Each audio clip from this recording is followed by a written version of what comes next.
नमस्कार, आप देख रहे हैं 4 PM और मैं हूं आपके साथ सिमरन। शुरुआत करते हैं इस वक्त की बड़ी खबरों के साथ। मिर्जापुर के विंध्याचल में उस वक्त अफरा तफरी मच गई जब पेड़ के नीचे खाना बना रहे श्रद्धालुओं पर अचानक मधुमक्खियों ने हमला कर दिया। इस घटना में कई लोग घायल हो गए। जानकारी के मुताबिक रायबरेली के पूरे राजा गांव से एक आए श्रद्धालु दर्शन पूजन के बाद अटल चौराहे के पास पीपल के पेड़ के नीचे खाना बना रहे थे। इसी दौरान चूल्हे का धुआं पेड़ पे लगे मधुमक्खियों के छत्ते पे पहुंच गया, जिससे मधुमक्खियां भड़क गईं और लोगों पे हमला कर दिया। हमले के दौरान मौके पे भगदड़ जैसी स्थिति बन गई और कई श्रद्धालु घायल हो गए। स्थानीय लोगों की मदद से सभी घायलों को सुरक्षित स्थान पे ले जाया गया है और उपचार के लिए अस्पताल पहुंचाया गया। घायलों में आशा यादव, ब्रिजेश यादव, राम प्यारे यादव, जगपाल देवी, संजू, सुनील यादव, सुनीता और शिवांग शामिल हैं। सीएचसी अधीक्षक डॉक्टर मनोरंजन राय के अनुसार सभी 8 घायलों का इलाज चल रहा है और उनकी स्थिति फिलहाल सामान्य बताई जा रही है।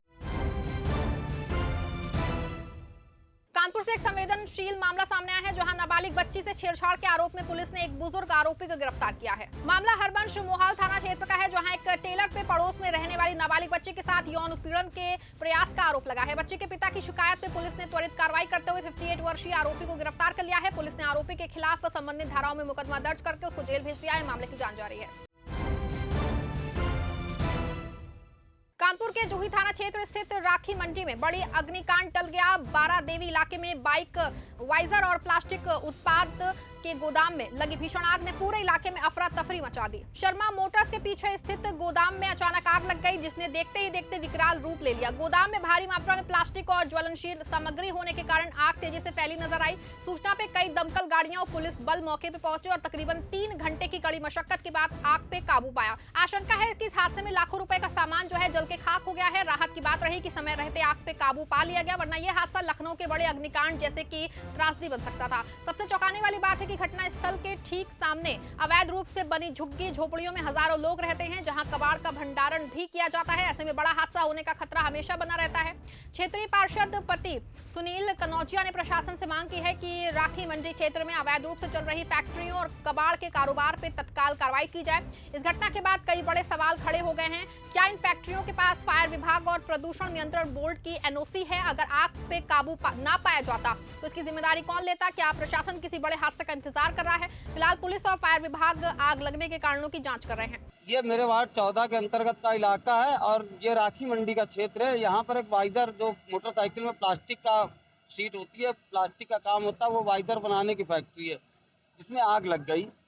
आग लगने के बाद स्थानीय लोगों ने और पुलिस के माध्यम से तत्काल सूचना देकर आग को बुझाने का प्रयास अभी भी किया जा रहा है। आग बहुत भीषण तरीके से थी, लेकिन सबसे बड़ी बात यह है कि पूरी राखी मंडी में प्लास्टिक कबाड़ का व्यापार अवैध रूप से पूरी राखी मंडी में है। अभी तो एक वाइजर की फैक्ट्री में आग लगी है। यदि यही स्थितियां रही तो एक दिन पूरी राखी मंडी भी सुहा हो जाएगी।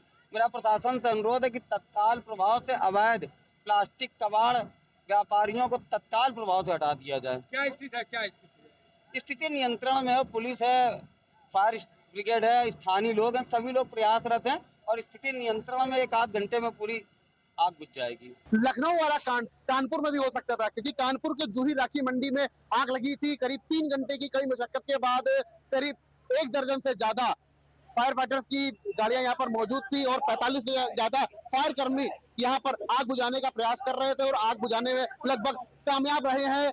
सीएफओ दीपक शर्मा मौके पर हैं। यहाँ के जो पार्षद हैं सुनील कनौजिया, उनकी पत्नी पार्षद हैं, उन्होंने साफ तौर पर बताया कि यहाँ पर करीब 4000 से ज्यादा लोग रहते हैं। कबाड़ की यहाँ पर दुकानें हैं, यहाँ पर कबाड़ पर अवैध रूप से भंडारण कर रखा है। आप जैसा कि हमारे कैमरे में साफ तौर पर देखेंगे कि ये लखनऊ वाला जो कांड हुआ था वो कानपुर में भी हो सकता था, क्योंकि जो कबाड़ बिनने वाले लोग हैं वो यहाँ पर रहते हैं, झुग्गी झोपड़ियां बनाए हुए हैं और कोयला, यहाँ पर कोयला भी देखने को मिलता है क्योंकि राखी मंडी है और पत्थर वाला कोयला भी मिलता है। तो अगर ये आग फैलती तो एक बड़ा विकराल रूप धारण कर सकती थी, जैसा कि पार्षद सुनील कनौजिया ने भी यहाँ पर सवाल उठाया था। तो कहीं ना कहीं प्रशासन को इस पर ध्यान देना चाहिए, जिससे एक बड़ा घटनाक्रम होने से, हालांकि फायर कर्मियों की तत्परता के चलते जो बड़ा घटनाक्रम हो सकता था उस पर रोक लगा ली गई थी। समय रहते आग को काबू कर लिया गया, लेकिन लखनऊ वाला कांड कानपुर में भी देखने को मिल सकता था। क्योंकि आयुष के साथ Pranjal Mishra, 4K news network, Kanpur.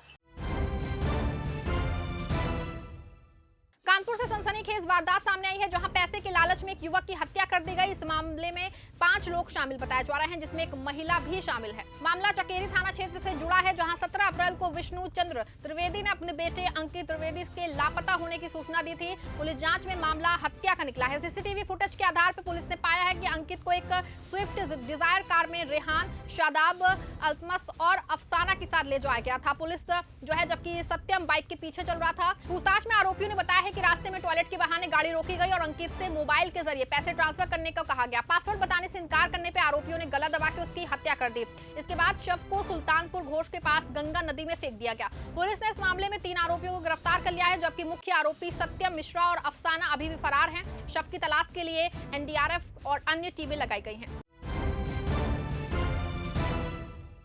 Banda में एक मामूली विवाद ने हिंसक रूप ले लिया, जहां लकड़ी काटने को लेकर शुरू हुआ झगड़ा खूनी संघर्ष में बदल गया। इस घटना में कानून व्यवस्था पर गंभीर सवाल खड़े कर दिए हैं। मामला शहर कोतवाली क्षेत्र के निमरीपार इलाके का है, जहां वलीमा की तैयारी के दौरान सड़क किनारे लकड़ी चीरने को लेकर 2 पक्षों में विवाद हो गया। देखते ही देखते कहासुनी मारपीट में बदल गई और दोनों पक्षों के लोग आमने सामने आ गए। इस दौरान जम के लाठी डंडे चले, जिसमें महिलाएं भी शामिल रही। हिंसा में 1 दर्जन से ज्यादा लोग घायल बताए जा रहे हैं, जिन्हें जिला अस्पताल में भर्ती कराया गया है, जहां कई की हालत गंभीर बताई जा रही है। स्थानीय लोगों का कहना है कि दोनों पक्षों के बीच पहले से तनाव था, लेकिन पुलिस ने इसे गंभीरता से नहीं लिया। आरोप है कि घटना के दौरान पुलिस मौके पर मौजूद नहीं थी और जब हालात बिगड़ गए तब पुलिस पहुंची। घटना के बाद इलाके में तनाव का माहौल बन गया है। वहीं पुलिस मामले की जांच और आगे की कार्रवाई की बात कर रही है।